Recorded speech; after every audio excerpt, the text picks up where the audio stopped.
In America, the national percentage of those who have attempted suicide within their lifetime is about 4.6%.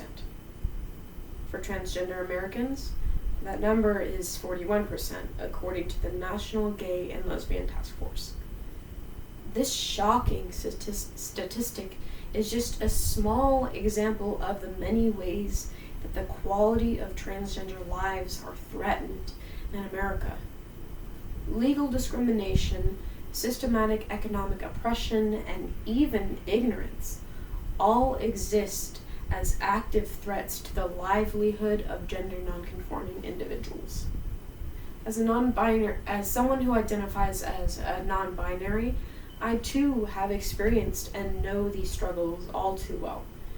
As a vital, living, and breathing essence to our society, it is imperative that we provide resources and actively work towards creating a safer environment for our transgender brothers and sisters.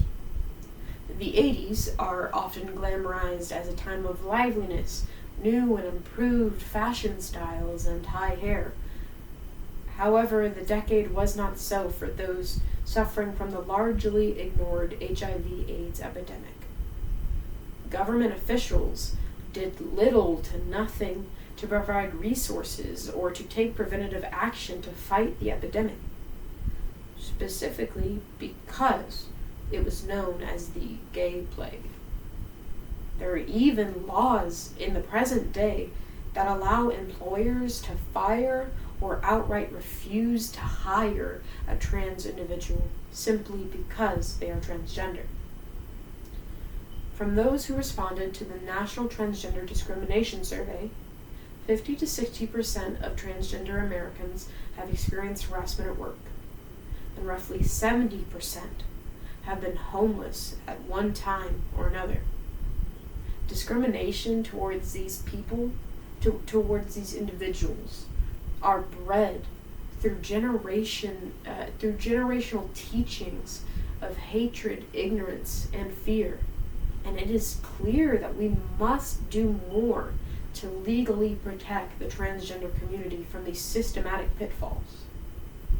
This can be done by petitioning your local government to pass laws to protect workplace to fight against workplace discrimination for transgender and against transgender people, and by challenging your own bias.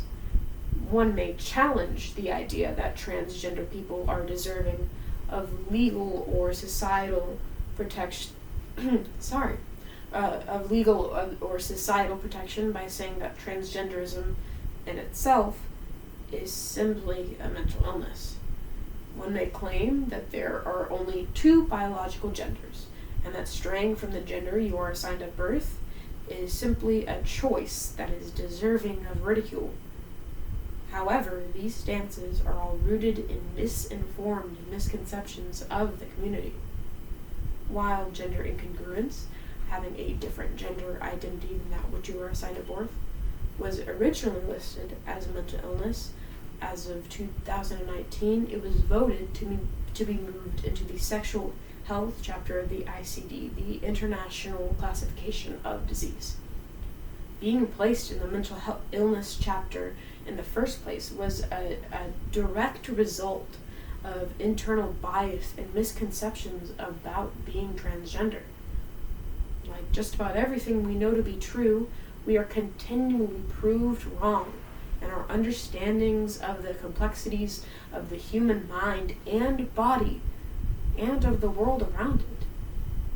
Biologically speaking, there are many variants of XX and XY chromosomes, and while there's not substantial research on the topic, there is certainly enough to dismiss the argument that sex is magnetic ends that may simply never touch. It is our duty to understand that in order to better ourselves, we must leave behind old and misinformed thinking. Ultimately, it is the goal of every generation to make this world a safer place for the next to enter into. We cannot foster growth, decency, and caring if we refuse to take a stand from those who differ from us, it is imperative as a society that we create a safe environment for those who we differ from, and actively work towards lifting up those who have been disproportionately affected by our laws and by our history. Thank you so much for listening.